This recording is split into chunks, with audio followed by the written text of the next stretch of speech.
তারা যেমন কথা তেমন কাজ। থাম্বনেলে যেটা দেখবেন, টেক্সট যেটা আপনার টাইটেলে থাকবে, সেটাই আজকে আমাদের আলোচনার বিষয়। আজকের ভিডিওতে আমরা আলোচনা করব বিভিন্ন যে রাশি রয়েছে, 12টা রাশি কী কী? মেষ, বৃষ, মিথুন, কর্কট, সিংহ, কন্যা, তুলা, বৃশ্চিক, ধনু, মকর, কুম্ভ, মীন। রাশি অনুযায়ী কাদের কোন সময় গোল্ডেন টাইম চলে।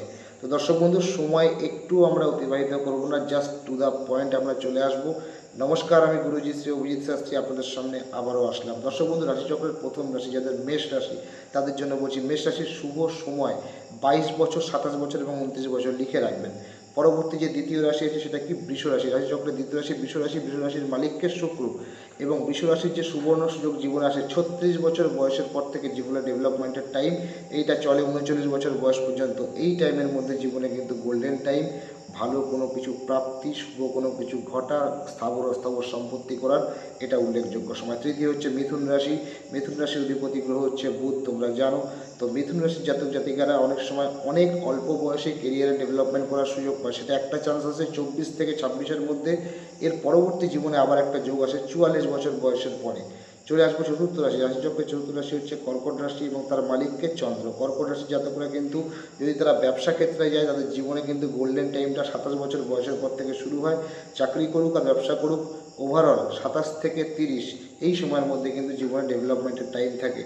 তারপর চলে আসবো পঞ্চম রাশি, এটা হচ্ছে সিংহ রাশি। সিংহ রাশির জাতকদের উন্নতির সময়টা কিন্তু একটু লেটে, সেটা অ্যাবাভ 40, 40 থেকে 44 এই সময়ের মধ্যে, এই বয়সের মধ্যে জীবনে ডেভেলপমেন্ট হয়। তারপর চলে আসি কন্যা রাশি। কন্যা রাশির জাতক জাতিকাদের জীবনের চরম উন্নতির যে সময়কালটা, প্রথমে একবার একটু অল্প বয়সে 19-20 বছর বয়স থেকেই একটা গোল্ডেন টাইম তারা পায় 2-3 বছরের জন্য। তার পরবর্তীকালে আবারও 36 বছর বয়স যখন তাদের কমপ্লিট হয়ে যায়, 37 থেকে 39 বছর, এই দুটো বছরও কিন্তু জীবনের খুব গোল্ডেন টাইম, পিক টাইম হয়।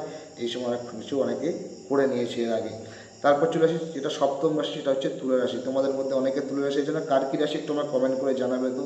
যাদের তুলা রাশি তাদের জীবনের কেরিয়ার, জীবনের ডেভেলপমেন্টের টাইম হচ্ছে 28 বছর থেকে 34 বছর। একটা লং টাইম তারা পায় জীবনের ডেভেলপমেন্ট করার, কেরিয়ার জীবনে সেটেল হওয়ার, এবং একটা গোল্ডেন টাইম পিরিয়ড তারা এই সময়টা অতিবাহিত করে। তারপর চলে আসবো অষ্টম রাশি, সেটা হচ্ছে বৃশ্চিক রাশি। বৃশ্চিক রাশির জীবনে কিন্তু গোল্ডেন টাইম আসে কিন্তু 22 বছরে, 23 বছরে, 28 বছরে এবং 32 বছরে। তার পরবর্তী রাশি হচ্ছে ধনুরাশি। ধনুরাশির ছেলে মেয়েদের জীবনে গোল্ডেন টাইম কিন্তু আসে 30 বছর বয়সের পরে। 30 থেকে 37, 7টা বছর একটা টানা সময় চলে। পরবর্তীকালে আবারও 54 থেকে 56 এই সময়ের মধ্যে আবার একটা গোল্ডেন টাইম আসে। পরবর্তী রাশি হচ্ছে মকর রাশি। রাশিচক্রে মকর রাশির মালিককে, মকর রাশির মালিক হচ্ছে শনি, একটু লেট কারক গ্রহ। মিনিমাম তোমার 40 বছর বয়স অবধি বিভিন্ন রকমভাবে নাটাচাপটা দিলেও 42 বছর থেকে 44 বছর একটা খুব সুবর্ণ সুযোগ দেয় যাদের মকর রাশি। এরপরে আবারও দেয় 52 বছর বয়সের পরে।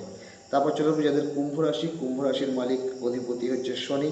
যাদের কুম্ভ রাশি তারা জেনে নাও, তোমাদের জীবনে গোল্ডেন টাইম কিন্তু 22 বছর থেকে 27 বছর, এবং পরবর্তীকালে 34 বছর থেকে 39 বছর, এই দুটো টাইম তোমাদের কিন্তু গোল্ডেন টাইম চলে। এবং রাশিচক্রের শেষ রাশি যাদের মীন রাশি, তাদের জন্য বলছি মীন রাশির জীবনে কিন্তু কেরিয়ার জীবনে ডেভেলপমেন্ট বলো বা নিজের সার্বিক উন্নতির যে সময়কালটা, সেটা কিন্তু চলে কোন সময় তোমাদের নিশ্চয়ই জানা আছে। সেটা হচ্ছে 21 বছর বয়স থেকে 23 বছর বয়স একটা ছোট্ট টাইম পিরিয়ড পায়। পরবর্তীকালে আবার 36 বছর বয়স থেকে 38 বছর বয়সে একটা গোল্ডেন টাইমের সময় চলে, এবং তারপরে আরও বয়সকালে গিয়ে প্রায় 58 যখন বয়স হয়ে যায়, তখন থেকে 61 এই সময়ের মধ্যেও কিন্তু একটা গোল্ডেন টাইম পিরিয়ড চলে। দর্শক বন্ধু, কার কোনটা রাশি প্রত্যেকের বলে দিলাম, যার যেটা মিলে যাবে অবশ্যই জানাবে, না মিললেও জানাবে। কমেন্ট তোমরা প্রত্যেকেই করতে পারো। অনুষ্ঠান দেখতে থাকবে, প্রত্যেকে ভালো থাকবে, সুস্থ থাকবে। নমস্কার, জয় মা তারা বলে আজকে অনুষ্ঠানটা এখানে শেষ করলাম।